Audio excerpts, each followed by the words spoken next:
Last 30 years, I've been a restaurateur and a chef, a working chef and a restaurateur. I owned one restaurant and had a partnership in another restaurant. And, the industry, the restaurant industry is, it's very overcrowded right now because of everyone wants to open restaurants. And there's all this great real estate and the Hudson Valley is booming and all these small cities are booming. So the industry is getting much more challenging than it was say 15 or 20 years ago. When we first opened in Woodstock, there was like between Rhinebeck, Woodstock, Kingston, and Saugerties, maybe 5 restaurants that were good as far as viable restaurants serving fresh, clean food. There were plenty of restaurants, but most of it was not very exciting. And since probably 2000, that number has exponentially grown, maybe by 5. I mean, there's got to be over 100 decent places to eat. So we made a decision to, we tried to sell, and then we couldn't sell Saugerties for the money we needed, so we closed the restaurant and eventually unloaded the building. And then, Albany was still going strong. The New World Bistro Bar, which I was a chef consultant with, and branded the name.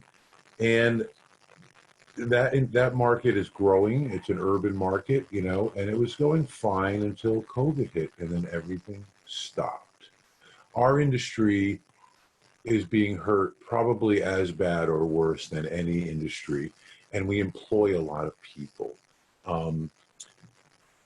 It's a fascinating thing, the food service industry has always been a great starter job for people, a lot of young people, whether you start as a dishwasher or a prep cook or a bus person. Some people just do it for a couple of years to get through college or whatever, and other people really gravitate towards the industry. And you're never going to get rich working in the restaurant industry, but you can make a middle-class living and really enjoy your lifestyle and life. I mean, people who work in the restaurant business, there's a lot of stuff out there about, oh, it's torture and you work a million hours, but most people I know love that. You're in it because that's what you like. It's almost like being a filmmaker or being a musician. You don't go home and turn it off. It's constantly going. And it's definitely a personality type. But when COVID hit, everything stopped. And everyone was scratching their head and trying to figure out what to do. And then as New York, which people have different opinions on the way New York is managed, but frankly, as a business owner and a person who understands managing big projects, I'm relatively happy with the way things happen in New York. We did a pretty good job of containing COVID once it peaked, and we're very cautiously reopening. We're not just knuckling under to the lobbyists saying, we need to make money. But at the same time, that's very challenging to restaurant owners. And let's differentiate, I can't say it. Restaurants that are independently owned and operated, maybe someone who has anywhere from 1 to 4 or 5 regional businesses to a national chain. National chains have money coming from all over the place, right? International money, investment money, trust fund money, whatever's coming in, venture capital. Small independent restaurants are basically working on a week to week, month to month. You make enough money to get through the next month, and hopefully you make enough money at the end of the year, you accumulate and you make a living. So those restaurants, it's much harder to sustain a 3-month shutdown or 2-month shutdown and then a 2-month 25% capacity. I fear for the mom and pops. And when I say mom and pops, you can envision the old Italian mother and father working in the back, but it's also young people. It's a lot of young hip people that have opened little brick and mortar spots, whether it's takeout places or small cafes or whatever. We're all being challenged because restaurants work on a very small profit margin. And if you don't do enough volume, it doesn't really matter. If you're making 5% profit on $10,000 a week and there's 2 of you owning it, you make a living. Get rich, you make a living. If that $10,000 a week is cut to 25%, suddenly you're making $250 a week. You can't do it. So my fingers are crossed, but right now it is, I don't know when this is going to air, but it is September 16th. There's maybe 1 or 2 more weeks of being able to see people in tents outside. There's been some pretty liberal zoning in most of the cities in the Hudson Valley of allowing people to put tents in their parking lot, more seating on the sidewalks. But once it's 50 degrees at night, that goes away. So suddenly the restaurant, let's envision a restaurant that has 40 seats. COVID hits, but they put 30 seats outside. They're able to kind of sustain themselves.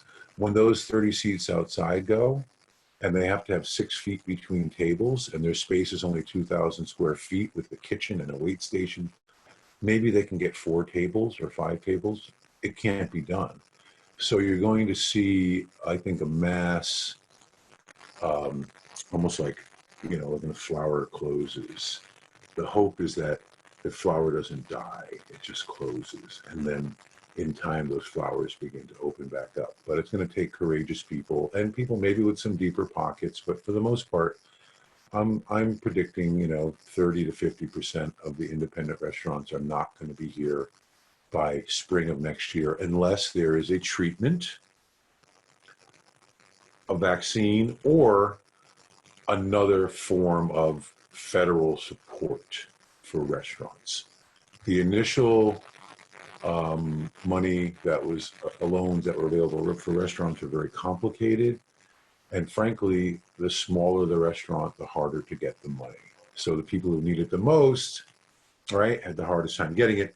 And it was initially based on paying your employees to work. Well, if you don't have customers, what are they going to do? Come stand around in the restaurant? You don't need that many people. Your staffing is shrinking and shrinking, and the key people are staying on. So I don't know, Keiko. It's going to be a tough run for a lot of people. I'm really glad I'm not in it anymore. I'm doing independent stuff, so I get to do what I want, and it works. But not everybody has the luxury of doing what I'm doing right now. So in your mind, what kind of federal assistance would be the best scenario for the restaurant industry? I think the same kind of assistance that was given to the auto industry and the banks in the 2009 recession, enough funding to stay afloat until the economy comes back. That is variable compared to each restaurant. But I think if I were king of the world, I would look at what the annual volume of the restaurant was, what the monthly volume of the restaurant was, and create a fund where you don't just give them $50,000 all at once, because that can go in a lot of places, but you divvy it out, like almost like an unemployment insurance for a business, right?